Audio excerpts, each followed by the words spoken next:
자, 지난 시간까지 이제 파이썬 기본을 배웠어요. 그래서 파이썬을 가지고 이제 머신러닝을 해서 인공지능을 구현할 수가 있어요. 근데 요즘 프로그래밍 방식이 좀 많이 패러다임이 바뀌고 있는 게, 옛날에는 공부를 해가지고 막 문법을 하나 다 띈 다음에 시작했는데, 이제는 기본 컨셉만 알면은 생성형 인공지능 같은 거 뭐 챗 GPT한테 물어보면 되는 방식으로 요즘 빠르게 변하고 있거든요. 그러니까 파이썬 환경에 머신러닝 라이브러리를 설치한 다음에 그걸 빠르게 응용하면 되는 거예요 이제. 자, 근데 그러면 파이썬에서 사용 가능한 머신러닝 라이브러리 뭐가 있나 하면은 뭐 여러 가지가 있어요. 크게 한 10가지. 이 중에서 자기 상황에 맞게 쓰시면 돼요. 10가지를 제가 리스트를 해드렸는데, 제가 이 중에서 특히 좀 괜찮게 생각하는 거는 1번, 2번, 4번,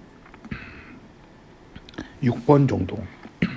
1번, 2번, 4번, 6번. 근데 사실 5번도 이제 4번이랑 같은 거긴 한데, 이제 통합되고 있는 거긴 한데, 그래서 결국 1, 2, 4, 5, 6. 이 정도가 제가 좀 추천드리는 거고. 근데 이게 뭘 해야 될지 잘 모르겠으면 일단 이 10가지 널리 쓰이는 라이브러리 중에서 뭐가 자기의 분석 상황에 맞을 건지 좀 그거를 가지고 좀 자기 상황에 맞게 선택을 하면 돼요. 자, 1번 넘파이는 보통 이제 다차원 배열과 행렬 같은 걸 많이 쓸 때, 뭔가 수치 계산을 뭔가 좀 많이 해야 될 때 유리한 거고.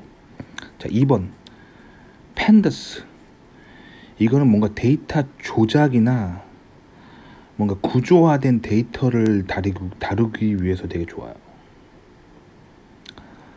자, 그 다음에 사이킷런, SK런이라고도 알려졌는데, 이거는 뭔가 분류하고 회귀적인 방법을 쓰거나 뭐 클러스터링 하거나 뭐 차원 축소 같은 거 할 때, 뭐 그럴 때 유리한 거예요. 자, 4번 텐서플로우는 이제 구글에서 이제 개발한 건데, 뭐 수치 계산이나 대규모 머신러닝에 많이 써요. 그래서 뭐 신경망 모델 구축하고 뭐 그럴 때, 그렇게 해서 학습하고 그럴 때 많이 써요. 그래서 머신러닝 할 때 제 개인적인 견해지만 뭐 4번이 많이 쓰이지 않나 싶어요. 4번이. 자, 그 다음 5번 케라스. 자, 요거는 이제 텐서플로우에서 신경망을 구축하기 위한 그 사용자 친화적인 API로 원래 개발된 건데, 이제는 텐서플로우의 API를 이제 통합되었죠. 그래서 뭐 사실 4번이나 5번이랑 뭐 이제 좀 비슷하게 가고 있는 거죠. 자, 6번 파이토치. 파이토치는 이제 동적 계산 프로그램에 좀 중점을 둔 머신러닝이에요. 그래서 이것도 뭐 딥러닝에 널리 사용되고, 뭐 신경망 구축 뭐 그런 거에 유리합니다. 그래서 파이토치도 많이 해요. 파이토치 쓰는 사람도 많더라고요. 그리고 7번은 티아노. 이거는 이제 효율적인 수학 계산을 위한 그런 라이브러리죠. 그래서 이것도 다차원 배열을 포함한 수학적인 식을 정의하고 평가할 때 좀 유용해요. 수학하는 사람들이 좀 많이 쓰겠죠. CPU, GPU 모두 쓸 수 있고요. 그다음 8번 XG 부스트는 이제 그레디언트 부스팅 라이브러리, 최적화된 그레디언트 부스팅 라이브러리인데, 이 그레디언트 부스팅 알고리즘을 고성능 구현을 할 때 써요. 그래서 뭐 회귀라든가 분류, 랭킹 같은 거 매길 때.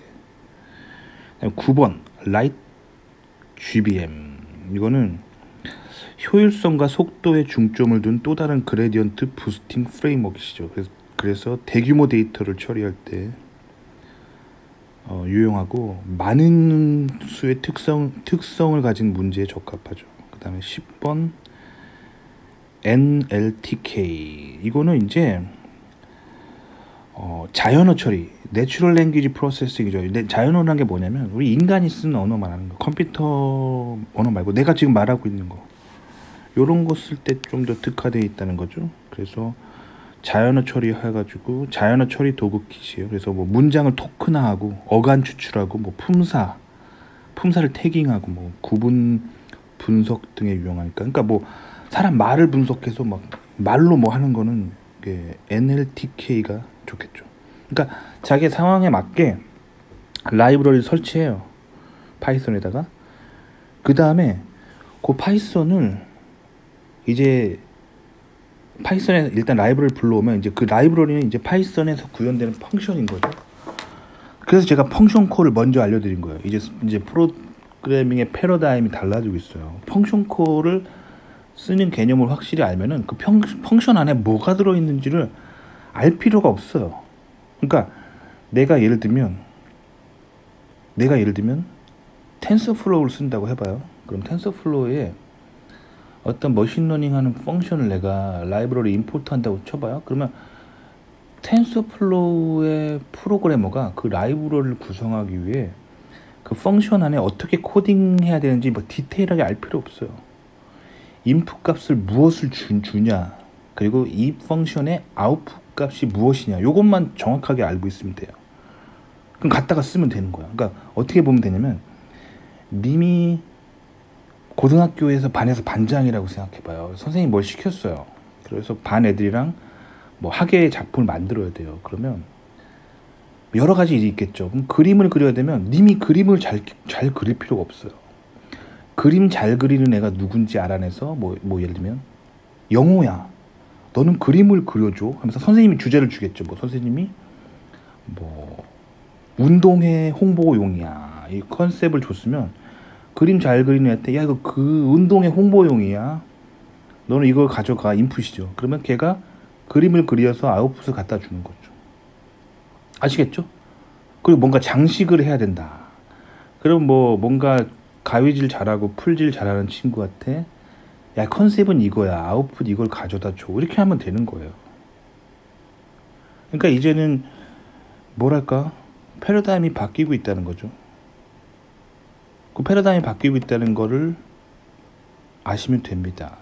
그래서 자, 뭘 써야 될지를 라이브러리를 정한 다음에 그 적절한 펑션이 뭔지 알고 그거 가지고 코딩을 하면 되는데, 이제 코딩도 챗 GPT한테 물어보면 되는 세상이라는 거죠. 그래서 예를 들면 이렇게 하면 돼요. 뭐 내가 텐서플로우를 사용해서 어떤 데이터를 트레이닝 할 건데, 이러이런 상황에 뭐 펑션도 추천해 주겠죠. 무슨 펑션 쓰는 게 좋을까 추천해 주겠죠. 그러면 그 펑션 가지고 이걸 할 건데 코드 좀 짜줘 하면 템플릿 다 짜준단 말이에요. 그러면 그거를 복사 붙여넣기 해서 자기 코드에 붙여놓은 다음에 자기 상황에 맞춰서 쓰면 되는 거예요. 아시겠죠? 그러니까 패러다임이 굉장히 바뀌고 있어요. 그러니까 다 옛날처럼 막 문법을 다 떼가지고 다 이해한 다음에 할 필요가 없고, 거대한 흐름, 파이썬을 쓰냐, 라이브러리를 뭘 쓰냐, 그리고 간단한 뭐 펑션 콜 하는 거랑 뭐 조건문이나 포문, 반복문 같은 거 어느 정도 알고, 그 다음에 인풋 값을 읽어드리는 방법, 뭐 예를 들면 엑셀에서 읽어드리는 거, 뭐 텍스트에서 읽어드리는 거, 뭐 그거, 그 다음에 결과 처리한 다음에 결과를 또 텍스트로 저장할지 뭐 엑셀로 뭐 엑스포트 할지, 그 정도만 알면 돼요. 그리고 인공지능의 컨셉이 뭔지 이 정도만 알면 되는 세상이에요. 그렇게 하면 뭔가 자기의 응용 프로그램을 만들 수 있는 세상이에요. 근데 다만 이제 이런 원천 기술 라이브러리를 만들어내는 사람은 깊이 알아야겠죠. 근데 대부분의 대학원생들이 본인이 컴퓨터 사이언스에서 새로운 알고리즘을 개발하는 사람이 아니라면 대부분은 대학원에서 응용을 하게 돼 있어요. 예를 들면 생물학과에서는 수없이 많이 모은 생물 데이터, 뭐 병원에서 모은 데이터를 통해서 병을 진단하는 거, 이거 응용이죠. 또 뭐가 있을까요? 본인이 자동차 자율주행을 뭔가 구현하려고 한다. 이것도 응용이죠. 응용이에요. 그 또 뭐가 있을까요? 뭐 웬만한 그 기업에서 쓰는 사무 자동화 다 응용이죠.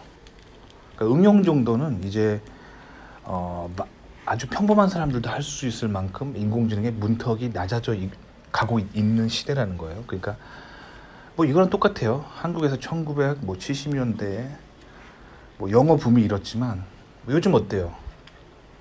옛날엔 영어 잘하면 오 영어 하네 그랬는데 요새는 어때요? 한국 영어는 다 해야 되잖아요. 못하면 이상한 거잖아요. 그거랑 비슷해요. 인공지능이 이제 그렇게 가고 있어요. 누구나 해야 되는, 공대라면 누구나 해야 되는 기술, 이렇게 가고 있습니다. 그러니까 요거 익혀둬야겠죠. 아시겠죠?